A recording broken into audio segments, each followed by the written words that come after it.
बाद मुझे इतनी ग्लानि हुई कि मेरा सारा शरीर झुलस उठा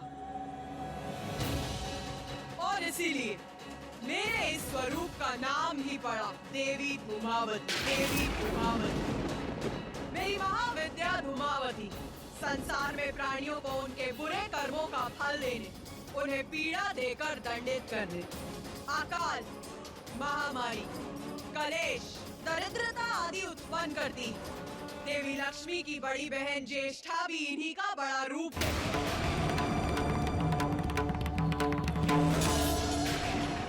हाँ, उचित है। माता ज्येष्ठा से तो मैं भी परिचित हूँ माता।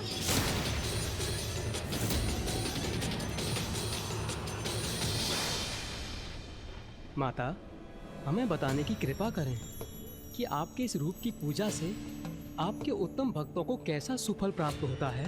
देवी धूमावती जिनसे प्रसन्न होती है उसे संसार में समस्त सुख, यहाँ तक कि मोक्ष भी प्राप्त होता है।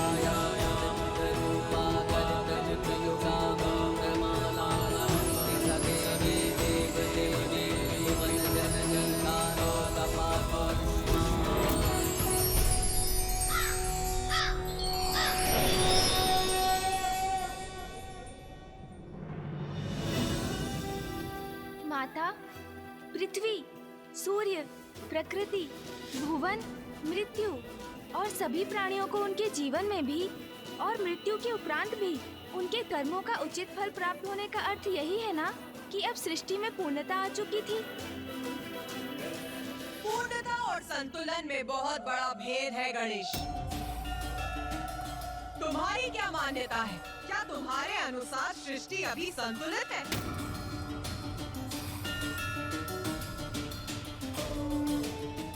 धूमावती के रूप में पक्षपात रहित न्याय के लिए प्रसिद्ध हुई।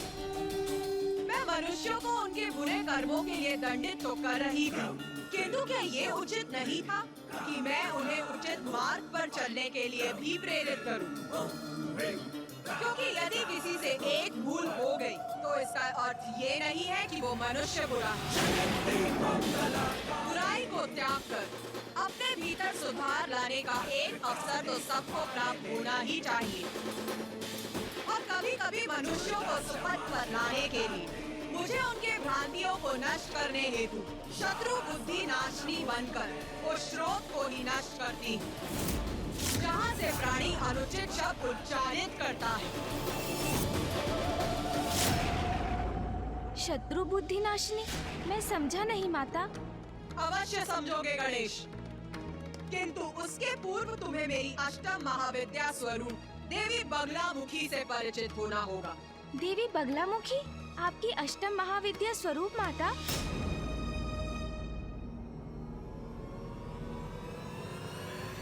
हाँ गणेश, संतान को जन्म देने मात्र से ही माता पिता के कार्य पूर्ण नहीं होते।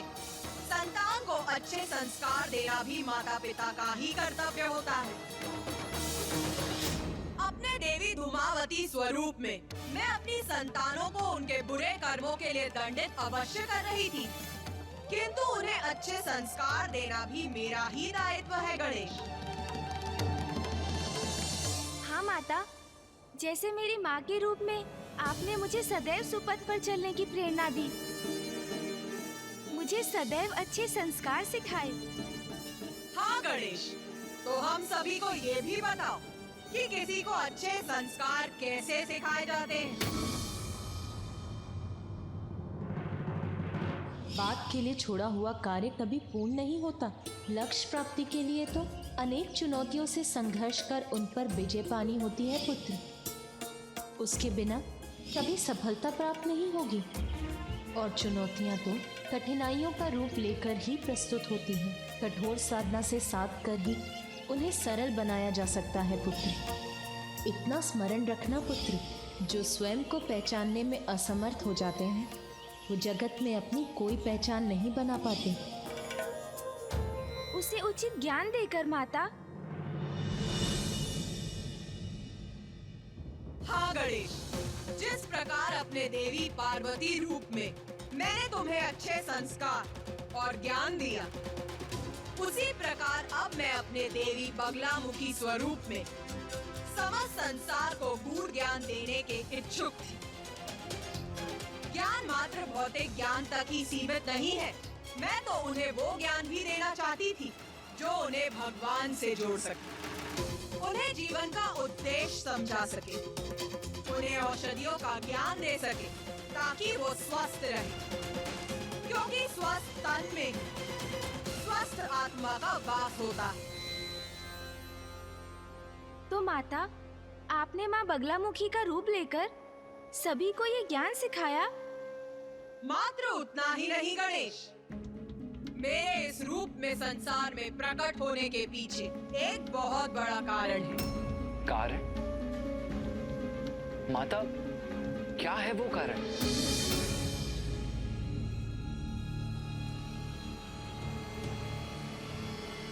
एक असुर त्रिपुर।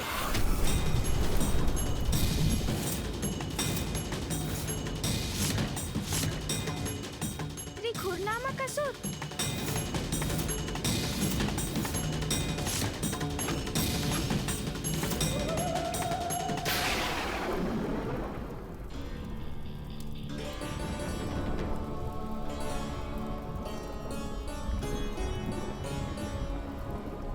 अरे व्रथामती, क्या हुआ? कुछ दिखाई दिया क्या? नहीं दिखाई दिया। अर्थात क्या दिखाई देना चाहिए मुझे? यही कि हमारे स्वामी की तपस्या संपन्न हुई कि नहीं? नहीं, नहीं हुई दुर्मुखा। स्वामी अब तक अपने तप में लीन है और इतने समय से उनके तप के संपन्न होने की प्रतीक्षा में इस निर्जन स्थान पर स्थित हैं हम। ज्ञात नहीं और कितने समय तक ऐसे ही रहना होगा हमें।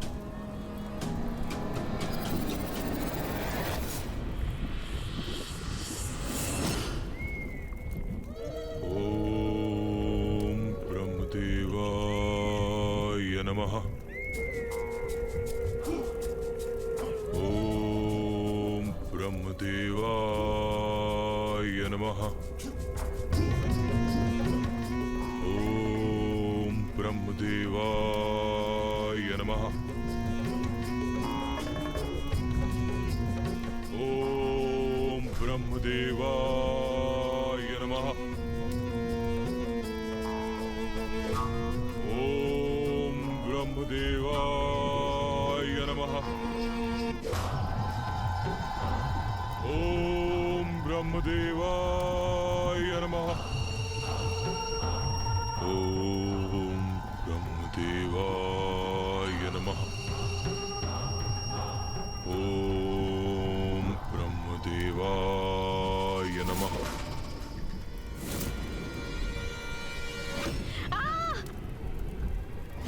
अरे अरे व्रथामती!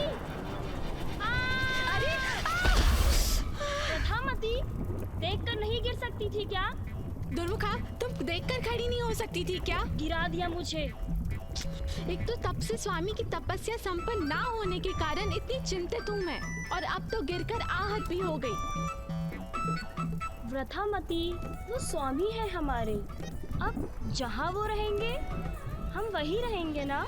तनिक कल्पना करो, जब स्वामी को ब्रह्मदेव का वरदान प्राप्त होगा तो कितने शक्तिशाली हो जाएंगे वो, है ना? स्वामी की चाटुकार सेविका, कब होगा ये? कब बनेंगे वो शक्तिशाली? इतना दीर्घ समय हो गया, उनका तप संपन्न ही नहीं हो रहा। अब चाटुकार हूँ तो अपनी स्वामी की ना। और वैसे तुम भी तो यहीं स्थित हो तब से, इसी लोभ में ना कि जब स्वामी को ब्रह्मदेव का वरदान प्राप्त होगा तो तुम्हें भी लाभ होगा। क्यों व्रथामती? ओम ब्रह्मदेवाय नमः।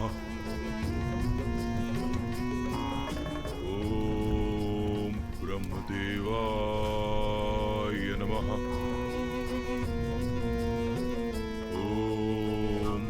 ब्रह्मदेवाय नमः। ओम ब्रह्मदेवाय नमः। ओम ब्रह्मदेवाय नमः। ओम ब्रह्मदेवाय नमः। ओम ब्रह्मदेवाय नमः। ओम ब्रह्मदेवाय नमः।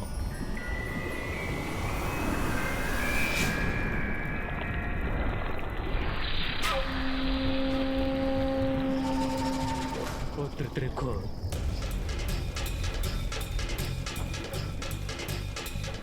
तप में होने वाले मेरे कष्ट दूर हो गए, अर्थात संपन्न हुआ मेरा तप।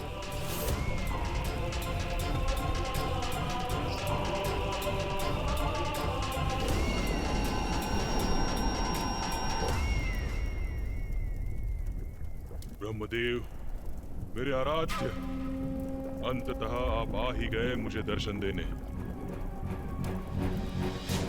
प्रतीत होता है स्वामी का तप समाप्त हुआ। हाँ, ब्रह्मदेव प्रकट हुए। अब देखते हैं स्वामी को क्या वरदान प्राप्त होता है। पुत्र त्रिकोण, मैं तुम्हारी तपस्या से प्रसन्न हुआ। प्रसन्न तो आपको होना ही था ब्रह्मदेव। अत्यंत कठोर तप जो किया है मैंने, अब आप आ ही गए हैं तो मेरी दो बातें सुनिए। एक, इतने वर्षों के घोर तप का उचित परिणाम चाहिए मुझे, और दो, मृत्यु से मुक्ति अर्थात अमरत्व का वरदान चाहिए मुझे।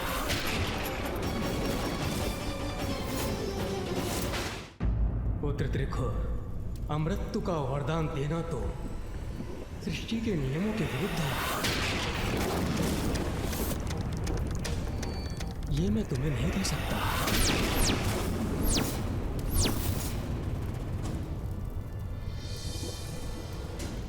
अमृतत्व के सिवाय अगर तुम्हें कोई और वरदान चाहिए तो मांगो।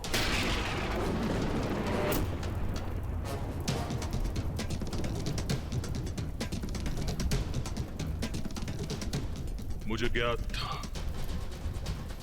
था मुझे कि ऐसा ही कुछ कहेंगे आप। कोई बात नहीं, अमरत्व नहीं दे सकते आप, तो उसके अतिरिक्त जो कुछ भी मैं मांगूंगा वो मुझे अवश्य देंगे, ऐसा वचन दीजिए आप।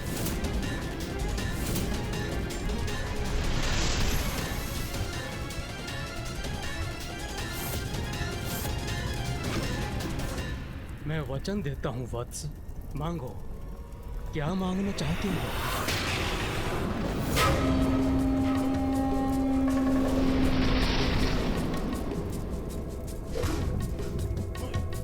पुनः दो बातें हैं ब्रह्मदेव। दो वरदान चाहिए मुझे आपसे। एक, ब्रह्मांडीय बवंडर उत्पन्न करने की शक्ति, और दो, इस संसार की कोई भी विद्या, कोई भी शक्ति मुझे क्षति न पहुंचा सके। स्मरण रहे ब्रह्मदेव, त्रिदेवों की विद्या भी नहीं,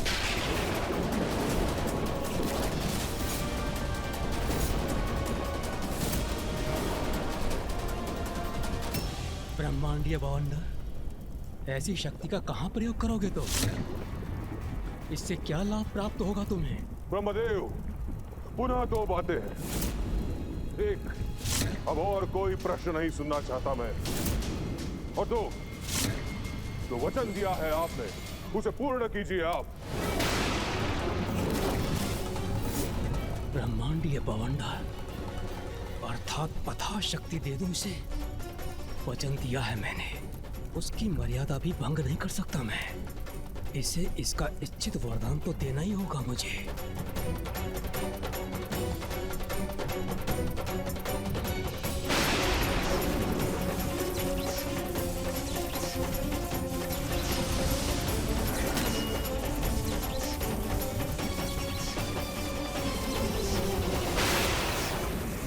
तथास्तु तथास्तु तथास्तु।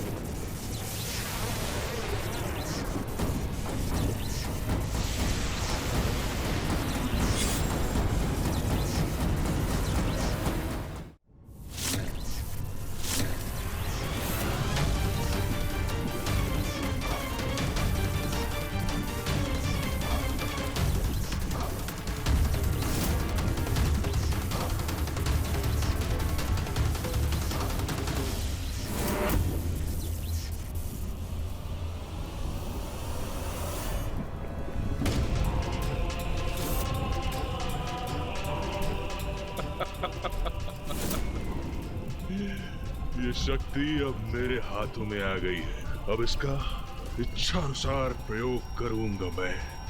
धन्यवाद ब्रह्मदेव, धन्यवाद।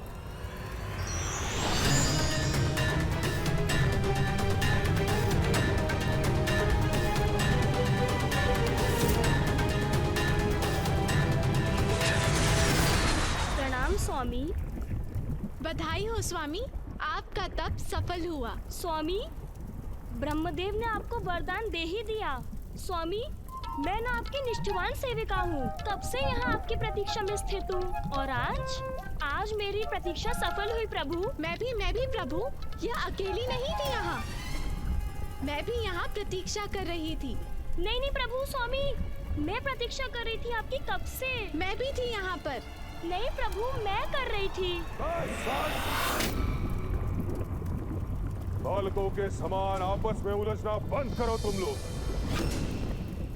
अभी और बहुत कार्य करना है हमें। स्वामी, कार्य? कैसा कार्य? अब तो आपको वरदान प्राप्त हो गया है और ये दंड भी, और फिर कोई कार्य क्यों करेंगे आप? हाँ स्वामी। दो कार्य कर रहे हैं हमें। एक, संपूर्ण सृष्टि पर अपना प्रभुत्व स्थापित करना, और दो, सृष्टि के सम्राट पद पर मेरा आसीन होना।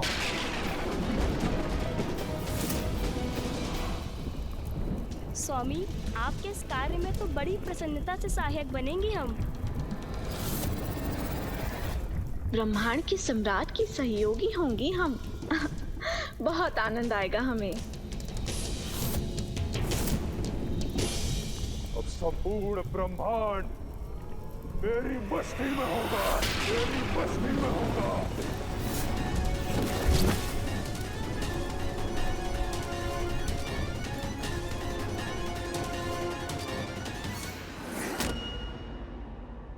मुझे ज्ञात था माता, असुर प्रवृत्ति ऐसी ही होती है। उसने वरदान भी मांगा तो ऐसे अहितकर उद्देश्य के लिए। हाँ कार्तिकेय, ये असुर सर्वप्रथम हमारी भक्ति कर हमसे वरदान प्राप्त करते हैं और फिर उस वरदान की शक्ति से विनाश का आरंभ करते हैं।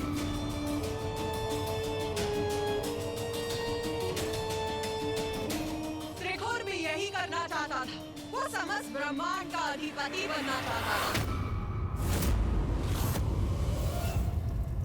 असुर राज त्रिखुर की जय! असुर राज त्रिखुर की जय! असुर राज त्रिखुर की जय! असुर राज त्रिखुर की जय! असुर राज त्रिखुर की जय! असुर राज त्रिखुर की जय! असुर राज त्रिखुर की जय! असुर राज त्रिखुर की जय! असुर राज त्रिखुर की जय! असुर राज त्रिखुर की जय! असुर राज त्रिखुर की जय! असुर राज त्रिखुर की जय! असुर राज त्रिखुर की जय! मेरे असुरों, दो बातें। एक, मेरे हाथ में ये अपार शक्ति का स्रोत,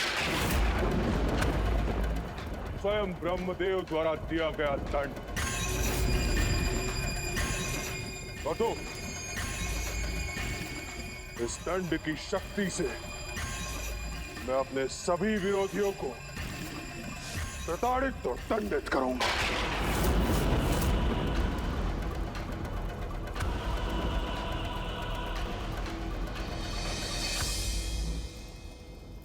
ब्रह्मदेव का वरदान प्राप्त है मुझे। अब कोई भी हमारे मार्ग में बाधा नहीं बन सकता। युद्ध कैसा भी हो, विजय हमारी ही होगी। जो भी मेरे मार्ग में आएगा उसका विनाश करूंगा मैं।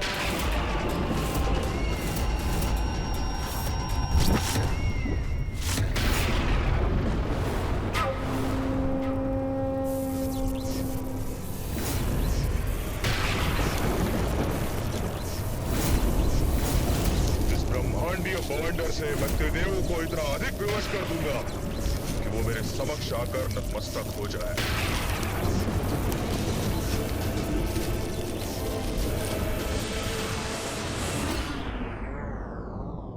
वो दुष्ट असुर अपने वरदान को शस्त्र बनाकर अपने समक्ष त्रिदेवों को विवश करना चाहता था।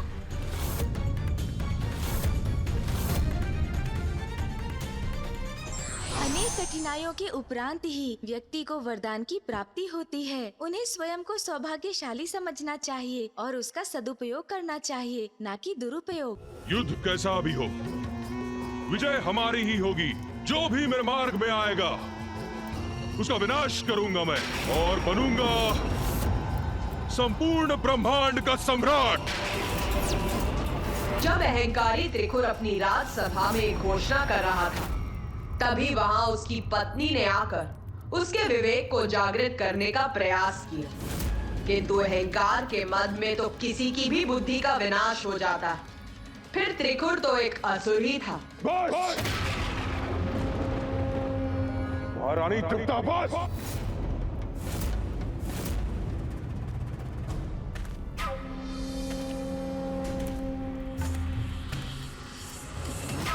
अब केवल दो ही बातें संभव है। एक, आप मेरे साथ हैं। दो, आप मेरे विरुद्ध हैं। कहिए, क्या चुनेंगे आप? ब्रह्मांड विजय की अपनी अनुचित महत्वाकांक्षा में और चाटुकारों की चाटुकारिता में वो इतना डूब चुका था कि उसकी पत्नी द्वारा उसको सुपथ पर लाने का प्रयास विफल ही नहीं हुआ। उससे वो अहंकारी त्रिकुर और उत्तेजित हो उठा। बस, बहुत हुआ। जो भी है, जैसी भी है, मेरे प्रति निष्ठावान है। जबकि मेरी अपनी पत्नी उन त्रिदेवों के प्रति निष्ठा रखती है। और रही बात उन त्रिदेवों की, तो तुम देखती जाओ। ऐसा भवंडर उत्पन्न करूंगा कि उन त्रिदेवों को भी मुझे अपना प्रभु मानने के लिए विवश होना पड़ेगा। जो भी मेरे मार्ग में आएगा उसे नष्ट कर दूंगा मैं। जिस उद्देश्य प्राप्ति के लिए तप किया था मैंने, उसे पाकर रहूंगा मैं।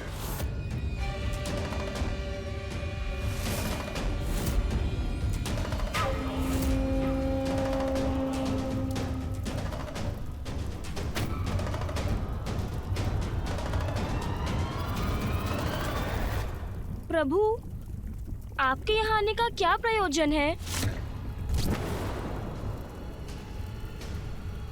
नतमस्तक होंगे ये त्रिदेव मेरे सामने। उसी का उपाय करने आया हूं यहां।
अद्भुत है प्रभु की शक्ति।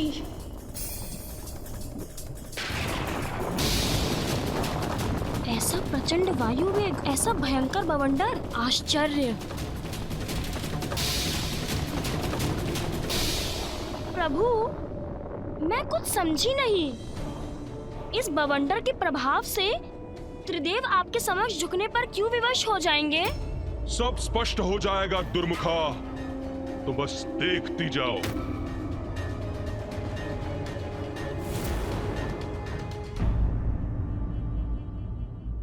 वो दुष्ट असुर अपने वरदान को शस्त्र बनाकर अपने समक्ष त्रिदेवों को विवश करना चाहता था। अवश्य दुस्साहस का उचित दंड भी प्राप्त हुआ ही होगा उस दुष्ट को। ब्रह्मदेव के वरदान की शक्ति से त्रिखुर द्वारा उत्पन्न वो बवंडर कोई साधारण बवंडर नहीं था। कुछ ही समय में वो अपने समीप सब कुछ निकल गया। विशाल पर्वतों के बाद उसका लक्ष्य अब उल्का पिंड बने।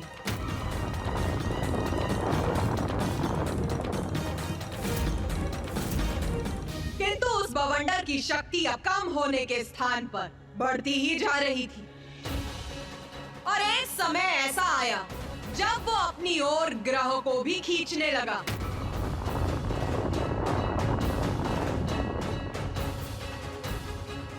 यहाँ तक कि स्वर्गलोक भी उसके प्रभाव से अछूता नहीं रहा।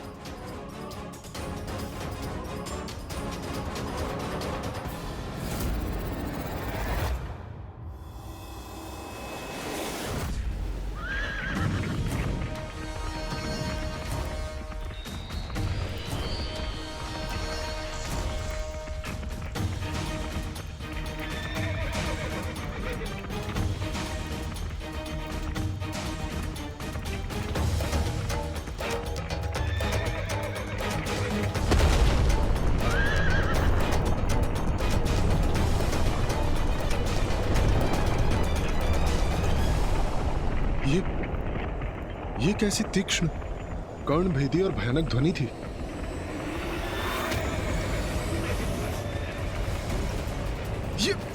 ये क्या हो रहा है? मेरा संतुलन क्यों बिगड़ रहा है?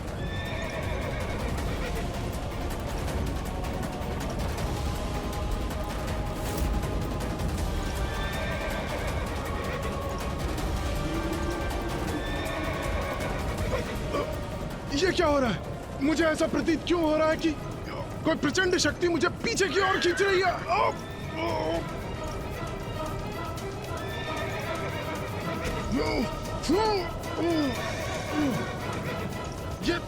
ये प्रचंड वायु प्रवाह का बवंडर कैसा है?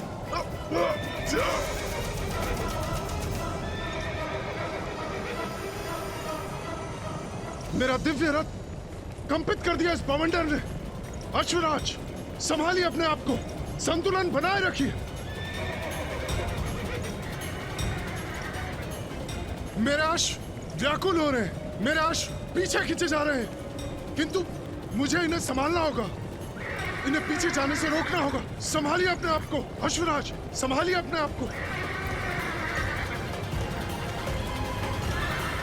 आगे बढ़िए।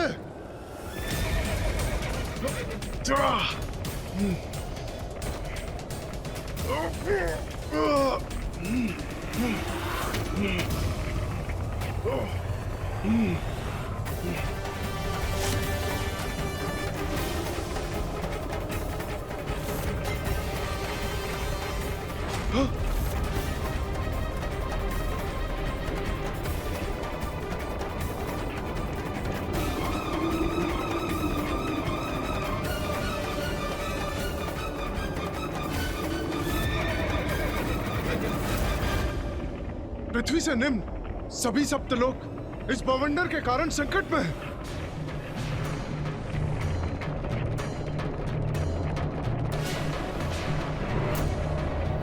इसके प्रभाव से सभी कंपित हो रहे हैं। अब तो ये बवंडर सभी लोगों को लील रहा है। ये कैसे संभव है? हाँ?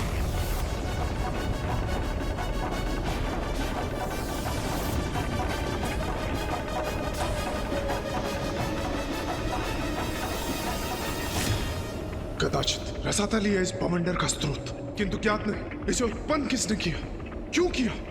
इसे शीघ्र रोकना होगा हमें, अन्यथा इस प्रकार तो ये बवंडर पृथ्वी और स्वर्गलोक के साथ सभी लोकों और ग्रहों को लील जाएगा। मुझे अभी इंद्रदेव और अन्य देवताओं को सूचित कर इसे थामने का उपाय ढूंढना चाहिए। आगे बढ़िए अश्वराज,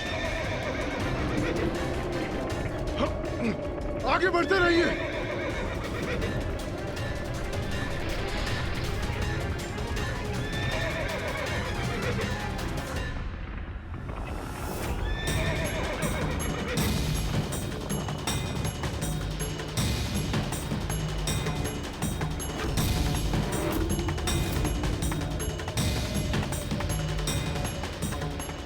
कैसी भयंकर ध्वनि है, जैसे वायु का तीव्र प्रभाव।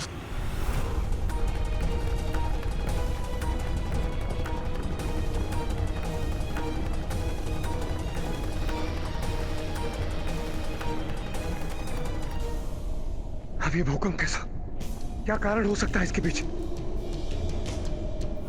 ये कैसा संकट है जिसके कारण स्वर्गलोक असंतुलित हो उठा है? इंद्रदेव! सूर्यदेव, अवश्य सूर्यदेव के पास कोई समाचार होगा। उचित है। इंद्रदेव, रसातल लोक में अवश्य कोई अनिष्टकारी शक्ति उत्पन्न हो रही है। आपसे पूर्व मैंने भी उसका अनुभव किया है। प्रातः जब मैं अपने लोक से निकल रहा था तो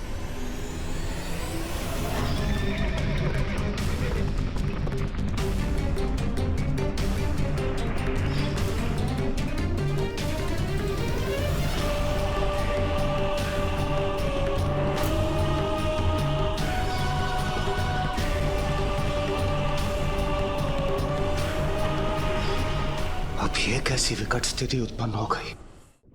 देवराज इंद्र को भली भांति ज्ञात हो गया कि स्थिति नियंत्रण से बाहर जा रही थी।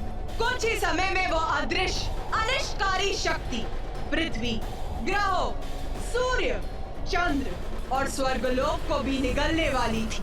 तो इंद्रदेव ने अविलंब सृष्टि रचयिता ब्रह्मदेव जी के समक्ष प्रस्तुत होकर उनसे ही सहायता की गुहार लगाई।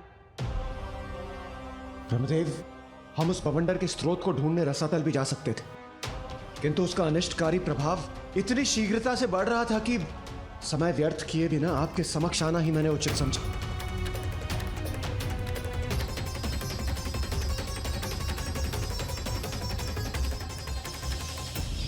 दो वरदान चाहिए मुझे आपसे।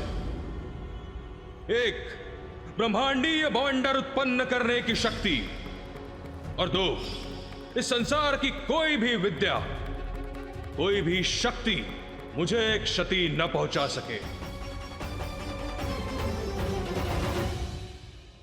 त्रिखोर, त्रिखोर।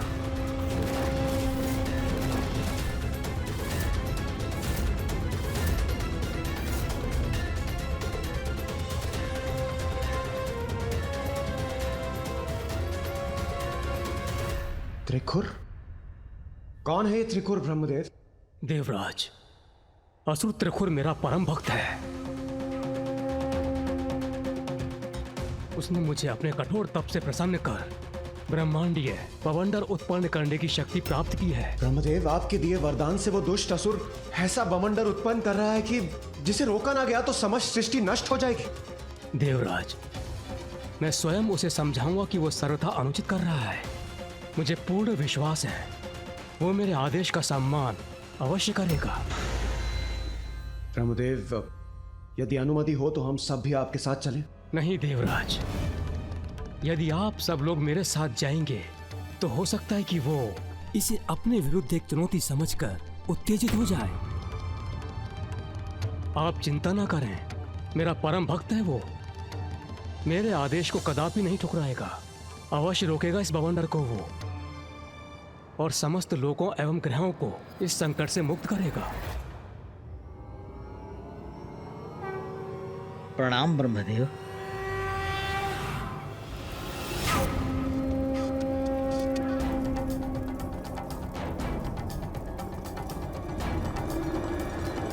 इतना भयंकर दृश्य उत्पन्न किया है मैंने, अब सभी मेरी अपार शक्ति से परिचित होंगे। त्रिखुर, त्रिखुर, त्रिखुर।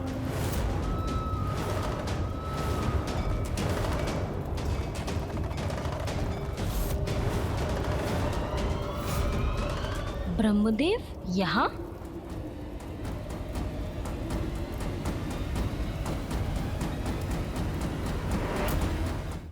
त्रिखुर, ये क्या सर्वनाश करने पर तुले हो तुम? अभी रोको इसे। ओ ब्रह्मदेव, आप अतिशीघ्र प्रकट हो गए। आप इस बार समय नहीं लगा आपको आने में। और वो अन्य दो देव दिखाई नहीं दे रहे हैं। एक नारायण और दो महादेव।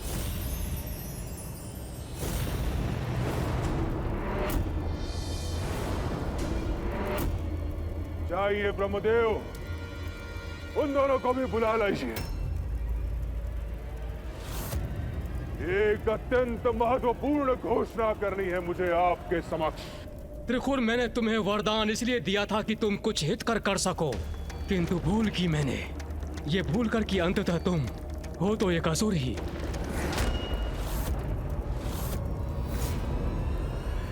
ब्रह्मदेव, दो बातें हैं।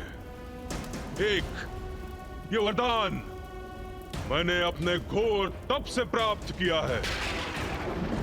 आपने कोई भिक्षा नहीं दी है मुझे। और दो, इसके बाद मैं जो भी प्राप्त करूंगा वो तप से नहीं, वो भक्ति से नहीं, वो शक्ति से लूंगा। तप से नहीं, छीन कर लूंगा। पुनः दो बातें हैं ब्रह्मदेव। एक, कि आप त्रिदेव मेरी अधीनता स्वीकार करें, और त्रिदेवों पर विजय पाते ही स्वर्ग सहित समस्त लोग स्वतः मेरे अधीन हो जाएंगे, और मैं त्रिदेवों से भी उच्च पद पर स्थित हो जाऊंगा। और दो, यदि आप त्रिदेव ऐसा नहीं करेंगे तो मैं अपने ब्रह्मांडीय बवंडर से संपूर्ण ब्रह्मांड को नष्ट कर दूंगा। तो आप त्रिदेव भी कहां शेष रहेंगे ब्रह्मदेव। ब्रह्मांड के साथ नष्ट हो जाएंगे आप सभी। त्रिखुर, जो तुम चाहते हो असंभव है वो। ऐसा कभी भी नहीं होगा। अभी भी समय है, संभल जाओ। एक उत्तम असुर राजा बनने के सभी गुण हैं तुम में, परंतु अन्य का अहित करना छोड़ दो। उससे तुम्हें कुछ भी प्राप्त नहीं होगा।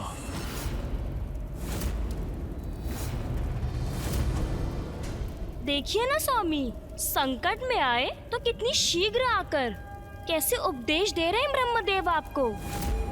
जब आप कठिन तपस्या कर कितने कष्ट सह रहे थे, तब कितना अधिक समय लगाया था इन्होंने प्रकट होने में, जिसके साक्षी तो हम भी हैं ना प्रभु। मुझे लगता है आप ऐसे नहीं मानेंगे ब्रह्मदेव। कदाचित मुझे आपको भी पाठ सिखाना ही होगा। उचित है ब्रह्मदेव। तो मैं आपको भी इस बवंडर के भीतर खींच लेता हूं। फिर अनंत काल के लिए आप भी इसी बवंडर में बंदी बने रह जाएंगे।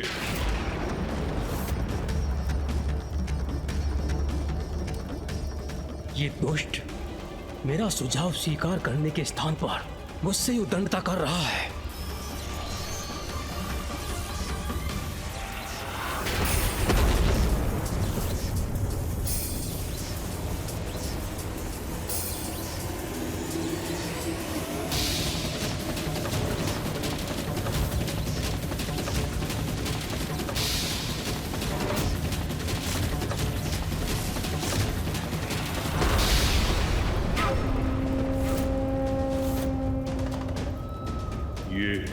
ये बाण का वार करने का दुस्साहस किसने किया?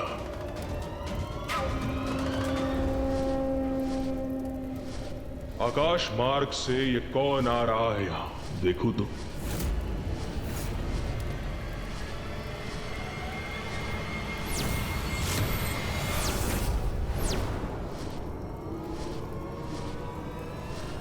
नारायण,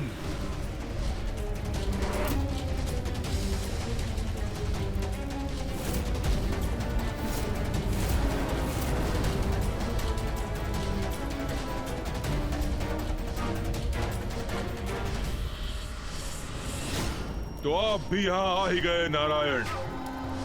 उचित है, आपका यहां आगमन भी उचित ही है। अब केवल उस महादेव की प्रतीक्षा है, वो एक बार आ जाए, उसके पश्चात आप तीनों एक साथ नमन करना मुझे। तत्पश्चात आपके सभी अपराध क्षमा कर दूंगा मैं। मूर्ख असुर, जिन ब्रह्मदेव ने तुझे वरदान दिया, जिनके बल पर तू सृष्टि पर विजय पाने चला था, उन्हीं पर प्रहार कर दिया।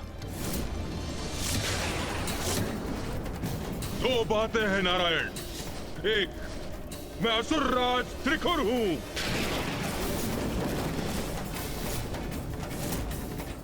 तो छल, कपट और पीठ पर वार करना तो मेरा स्वभाव है। और दो, मुझे मूर्ख बुलाने का दुस्साहस कैसे किया आपने? आप दोनों को कष्ट तो नहीं पहुंचाऊंगा मैं, किंतु आपके किए प्रत्येक अपमान के परिणाम स्वरूप आपकी सृष्टि को अवश्य कष्ट दूंगा मैं।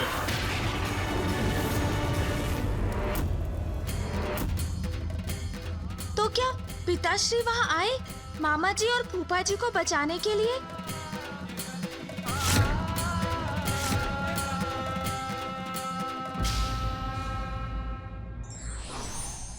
बल का अंधकार व्यक्ति का विवेक हर लेता है, जो उसके ही पतन का कारण बन सकता है। धार्मिक वीडियो सबसे पहले देखने के लिए हमारे चैनल को सब्सक्राइब करें और बेल आइकन दबाएं।